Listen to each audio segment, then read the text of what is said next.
the city that houses crucial civil nuclear energy power plants. Remember, the Bushehr nuclear power plant has been struck repeatedly this week. Brian, what can you tell us about the Bushehr power plant?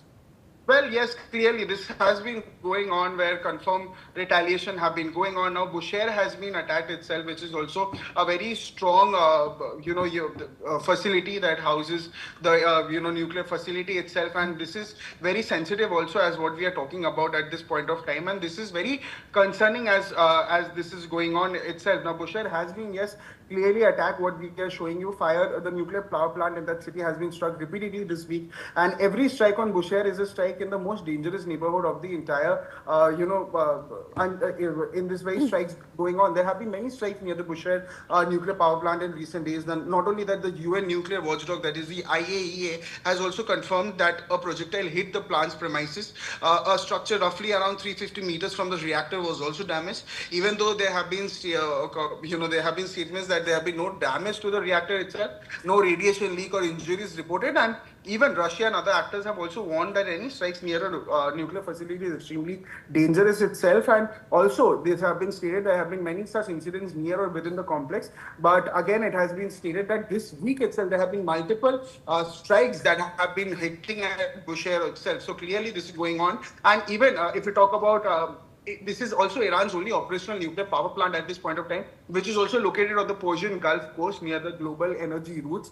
Even a nearby strike does risk a radioactive contamination, regional water supply disruption, and escalation into a global level crisis, as what we are talking about at this point of time. All right, Brian, stay on now. Iran has launched multiple ballistic missiles towards Israel, triggering sirens across southern and central regions, including near Tel Aviv. Israeli air defenses are scrambling to intercept incoming missiles. Brian, Iran, as we are all seeing, is refusing to back down.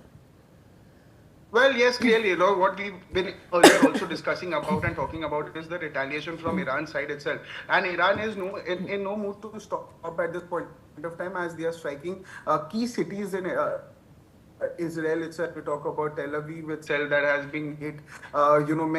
Even Ashdod has been hit. So they are also targeting the civilian infrastructures there, buildings there. So clearly now Iran has been, and they have vowed itself. So they have clearly vowed that this attacks would be going on. They've been, many such. This movement also somewhat also reflects the sheer psychological toll of war of the people also that are actually facing this at this point of time. Not only that, small Israeli cities have been completely destroyed. According to this, there's a report that has been listed out where at least 10,000 soldiers were also hiding in these very small cities, and Iran took advantage and easily targeted them with hypersonic missiles, resulting in 35 Israeli soldiers killed and over 3,000 Israeli soldiers also wounded at this point of time. So clearly, this is a very sensitive time that is going on, and Iran has also vowed that they will retaliate at this point of time. Yes. You know, simultaneously, Brian, US is also preparing for their final blow to Iran. Ground forces, Hormuz raids, seizing Karg. That's really the plan. What more can you tell us? Well, clearly, now US is also, now when Iran has made it very clear that they would not stop. Now, US also, on the other hand, has vowed and said that they will give a final vow, final blow to Iran itself. Senior US leadership has made it very clear that the conflict will continue until Iran's military and nuclear threat is significantly reduced. Washington maintains its core red line, saying that Iran must not develop nuclear weapon. US has also warned that it has other tools available, including expanded military action if needed. Officials also indicate thousands of potential targets remain inside Iran, showing operations could intensify.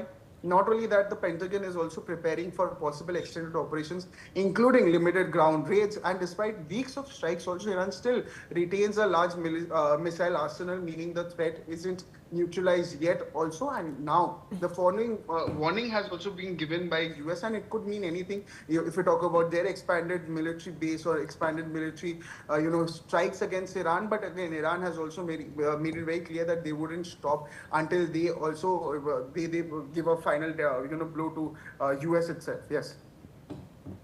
Now, the Iranian embassy viewers in India has shared a picture of a headline from the Tehran Times. The shocking headline reads, "Welcome to Hell," pointing a threat to the US troops. who've now been deployed for possible ground operations in Iran. Remember, the USS Tripoli amphibious assault ship with 3,500 on board has now arrived in the Middle East. Back to you, Brian, on this development. Brian, am I audible? All right, we'll try and reconnect with Brian shortly.